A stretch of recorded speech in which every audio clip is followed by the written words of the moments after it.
देखिए इस एग्जाम में एक चीज़ अगर मुझे समझ आई अपने एक्सपीरियंस से जो मैं आपके साथ शेयर कर सकती हूँ, that you have to read less and written more. You have to know something about everything but not everything about something. ये मैं पहले भी बोलती आई हूँ कि हमें PhD नहीं करनी है वर्ल्ड हिस्ट्री पे, हमें PhD नहीं करनी है जियोमॉर्फोलॉजी पे. हमें पता होना चाहिए सबके बारे में, एक जनरल आइडिया होना चाहिए, क्योंकि बहुत वाइड है. Literally everything around you, everything under the sun is a syllabus of UPSC. मतलब आप उसे बहुत सेग्रीगेट नहीं कर सकते. तो इसमें रिविजन मुश्किल हो जाता है कि क्या पढ़ें और क्या छोड़ें. तो मुझे थोड़ा, जब मैं पढ़ रही थी तो मुझे ये रियलाइज़ हुआ धीरे धीरे कि कुछ चीज़ें तो होती हैं कि आपने एक बार पढ़ लिया तो आपको याद रहती हैं, स्पेशली प्रीलिम्स की चीज़ें. आपने पढ़ लिया, आपके सामने 4 ऑप्शन आएंगे, आप गेस कर लोगे कि कौन सा ऑप्शन सही है. कुछ चीज़ें होती हैं ट्रू, एकदम जैसे कहते हैं रोट लर्निंग, फैक्ट्स. आपको पता है कि कौन सा वॉर कब है, क्रोनोलॉजी कब है, या जैसे एनवायरनमेंट में बहुत फैक्ट्स होते हैं, कौन सा कॉन्फ्रेंस कब हुआ, COP इतने सारे हुए हैं, कहाँ हुए हैं.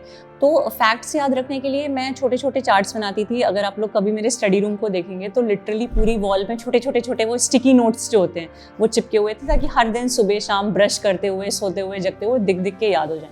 और तीसरी चीज़ होती है एनालिसिस. जैसे आपने न्यूज़पेपर में चीज़ें पढ़ी, अभी यूक्रेन रशिया इश्यूज चल रहे हैं, तो एनालिसिस में बहुत ज़्यादा याद नहीं रखना है, इशू को समझना है कि यूक्रेन रशिया की कब से हिस्ट्री शुरू हुई, क्रीमिया बीच में कहाँ से आया, क्या क्या चीज़ें हुई.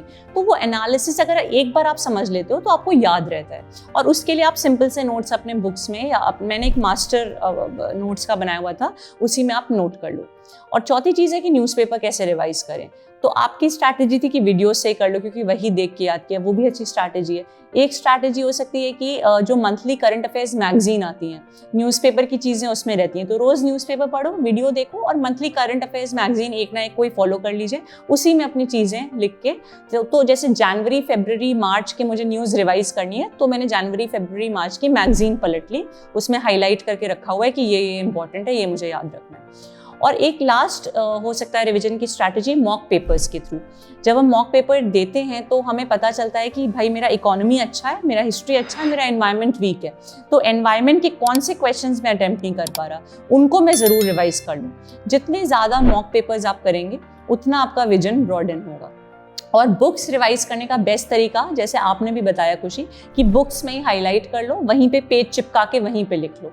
तो फॉर एग्जांपल अगर मान लीजिए मैं ज्योग्राफी की कोई थ्योरी पढ़ रही हूँ, बुक में एग्रीकल्चरल थ्योरी कोई मैंने पढ़ा, और मैंने न्यूज़पेपर में आज हिंदू में पढ़ा कि अच्छा उस एग्रीकल्चरल थ्योरी से रिलेटेड ये न्यूज़ है, तो उसी चैप्टर को खोल के कागज़ लगाया और वहीं पे लिख लिया.